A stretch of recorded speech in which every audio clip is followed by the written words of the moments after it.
The Secure Act 2.0. What is it and why should you care? We break it down for you next on Smart Money.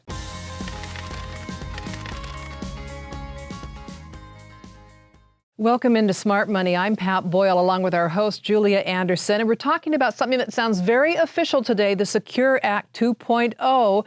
Julia, you've been tracking it. It's passed the House in D.C. It's supposed to go before the Senate in the fall. What is the Secure Act? Is it supposed to make our money more secure, or what are we talking about, actually? Well, this is a really big deal.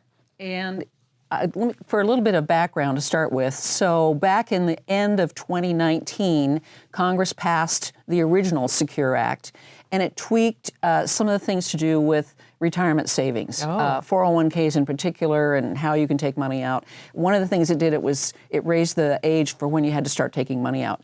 But now we're back with the latest version, the 2.0 version, and it's going to do more. And it passed the U.S. House in March with an overwhelming bipartisan vote. It was like 405 votes to 5. Wow. And so it's now been tossed over to the Senate. And when the Senate comes back after the recess in August, it will take up this bill. And I doubt there's going to be a lot of changes to it. So it does a lot of things. It does a lot of things. Well, I think, weren't you telling me before you went on camera that, half of people don't have a 401k? So, That's it. That's amazing to me. Well, Congress knows it needs to be doing more to help people get into 401ks and save for retirement because a lot of people aren't there. Many don't have a 401k. Half the people in this country don't have one. Many of them are not saving for retirement at any age, and I've got a lot of cheat sheets here. 45% of baby boomers, and that's our age group, don't have a retirement savings. And so there's a flaw here in this shift to the 401k and away from pensions that's kind of coming down the road. So I guess it adjusts just the catch-up contribution to the 401k if you're between the age of 62 and 64. When and how much? And do you think people will say, great, I'll do it? I mean, knowing that not all that many baby boomers have a 401k? Well, we'll talk about all these various things. There's a lot of pieces to this bill, and it does quite a bit. So one of the first things you're mentioning is that it's going to allow people to catch up by putting more money into their retirement savings between the ages of 62 and 64. And that will kick in the year 2024. So instead of just being able to put in $6,500 a year extra beyond whatever you're taking out of your regular 401k plan, you can now in 2024 you're going to be able to put in $10,000. So that's going to do a lot to beef up that savings as you move toward retirement. And what about people who are not between that narrow age of 62 and 64? Like, what if you're 50? Well, 50, they're giving people a chance at 50 to also put more in. I think 50 is when we all start really thinking about retirement and go, wow, how much money am I going to need? That sort of thing. And so you're in the job, you're working, you've got a 401k, and maybe you're taking out 10% of your gross, putting it into the tax-deferred 401k fund. So now the rule's going to change at 50 so that you can put an extra $1,000 beyond whatever you're withholding regularly. And that $1,000 will go up each year in terms of whatever the inflation rate is. So that's, again, trying to get more people to get more money into these tax-deferred funds so they can afford to retire.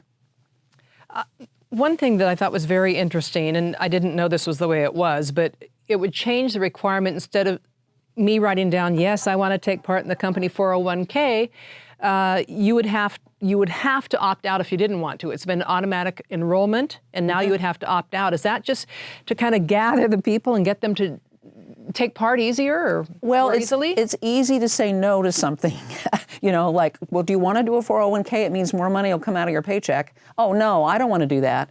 So the change would be that employers are going to have to offer a 401k that will be an automatic in. And just making that little tweak, they think, is going to get more people started with a 401k. In addition to that, they're also going to give people who are starting in a 401k a $500 a year tax credit. And this is for certain income groups, so I'm not sure what all the details are. But for lower and medium income people, you get a $500 tax credit for 3 years if you go into this automatic opt-in program. I wonder if people who are saying, I don't want to do a 401k or are not starting one for whatever reason, if they would say, hey, what did you put me in there automatically for? I didn't know I had to opt out. I mean, I wonder if there's going to be any pushback on that. Oh, there could be. People will say, wait a minute, this is taking too much money out of my paycheck. I need it now. I don't have time to worry about retirement. But what this rule change is going to do is encourage more people, and they're giving you a little incentive with the $500 tax credit. That is a good incentive. The hope is more people will join up at the beginning, like your first job in your 20s. Get into the 401k and save that money for the rest of your work life until you're 65. That's what really needs to happen. Yeah, I remember we've talked about this before, but I was in my early 20s and the company offered a 401k, and retirement seems like, what is that? Is that ever going to happen? It's like, okay, a few bucks, and then it does add up. And so it's just, but I can see how if you were automatically enrolled and maybe just didn't think to opt out, and then you see the little nest egg starting to grow, it's like, hey, you know what? This doesn't hurt. I think I can do it. I'm wondering, is it consumer groups that are driving the change here? I mean, why, or is Congress saying, we need to do more? I mean, where's the groundswell of energy on this? Do we know? Well, I think it's Congress. They're looking at their little plan for 401ks and realizing that only half of us are bothering to sign up. And Congress knows it needs to make some rule changes that are going to encourage other people. And let me just give you an example. So a married couple earning $50,000 a year, they're putting $4,000 a year into their 401k. They would get a $400 tax credit for getting into that program. So that's the incentive we're talking about. There's also an issue for Congress that there's a lot of leakage out of 401ks. In other words, you see this nice little nest egg sitting there, and you think, oh, that's my money. So why don't I take some money out early and put it in a down payment for a car or a mortgage or sending your kids to college or whatever. So there's also a concern about money coming out of 401ks before people get to retirement. Gee, we may have done that at our house, but we've talked about that before. We'll save that story. Really? We'll save that story for another day. Now, what I thought was interesting too, this measure has some good news for part-time workers. I know my last job was part-time, and I did qualify for 401k, and then this adds more bang to the buck for that employers are now required or will be required under Secure Act 2.0 to offer a 401k to their part-timers? I think so. And we need to say that this bill is still in the tweaking stage. Right. It's got to go through the Senate and then likely will pass either as a separate bill or part of the bigger spending bill that Congress does every year in September or so. But the part-time deal is really important because I think this is especially valuable for women who may be working part-time because they've got kids at home and they're trying to supplement the household income with a part-time job. So this rule allows more part-time workers to get into a 401k with that half-time job. It's going to be a big difference. What I would be interested to see is how many workers does a business have to have before they have to start allowing their part-time workers to be in a 401k. If you're a mom and pop that has 6 workers and they're part-time, I mean, it'll be interesting to see how small of business. Exactly, and I don't know the answer to that, but of course it is going to be a burden for small businesses that have to manage the paperwork, set up the accounts, and make sure that what they are asking the employee to do is going to be followed through on, and there will be a 401k. So I guess one of the things that I'm interested in is I know that the financial industry likes this bill because it means more businesses are going to be looking for outside help to set up their 401k programs. Now, another thing, this isn't the 401k, but another thing, this Secure Act 2.0, I just like saying that. Thank 2.0. you. Go ahead. What it would do is raise the age you have to start taking money out of your tax-deferred nest egg from 72 to 75. Do we hear people in their 70s going, yay? I mean, is this a good thing? It is because it means that your money gets to stay deferred longer. The rule of a 401k is that you're mostly putting non-taxed money in it. So the tax is deferred. Mm-hmm. That means that at some point, somebody's got to pay taxes on this money. So the change in the original Secure Act 2 years ago was that you've got to get your money out of a 401k within 10 years. If you die, your heirs have take that money out and pay taxes on it.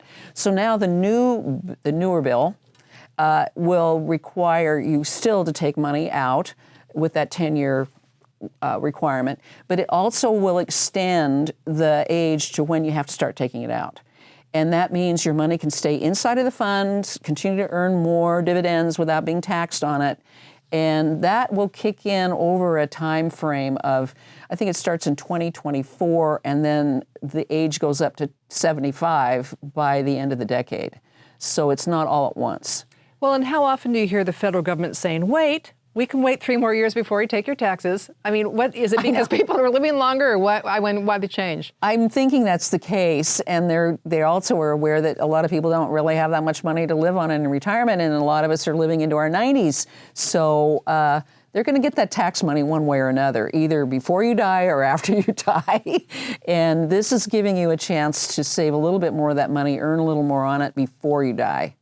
And it's incredible that in this contentious age, the House has had such an overwhelming bipartisan support for this. It'll be interesting to see what happens in the Senate as well. Anything I missed that you want to tell us? Well, there are some negatives. There are people who say this does not do enough, that it doesn't really address the question for why half of us are not saving for retirement. And you don't need a 401k to do that. You can start your own individual retirement account and do the same thing. You don't get the matching in your own IRA that you would with a 401k, because employers are required to match some of that money you're putting in.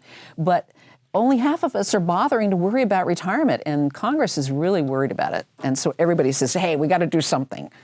And for some, they're not bothering to worry about a retirement. They just can't afford to fork in the money to an account. I think that's the issue that Congress, frankly, doesn't get.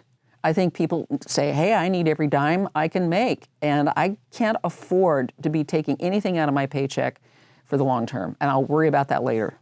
Well, it'll be interesting to see if we see a Secure Act 3.0 before I'm guessing we will. Before it's all over, really? I'm guessing we will, yeah. Well, this is good information, and do you have more on your website, or where can people go to find out more and have it be easy language to read? Well, I gave it a try on my website, 60andsingle.com. So if you want to read up what I think the key points are with this proposed bill, that's a good place to start. There are some national websites. You Google this bill and you're going to find a lot of financial types weighing in on what they think is good about it or not. So I just think people need to be aware of what's coming. Businesses and workers both. Exactly. This is Julia Anderson, our host of Smart Money. I'm Pat Boyle, her co-host. We thank you for tuning in today to Smart Money. We'll see you next time. For more information, go to my website at 60andsingle.com.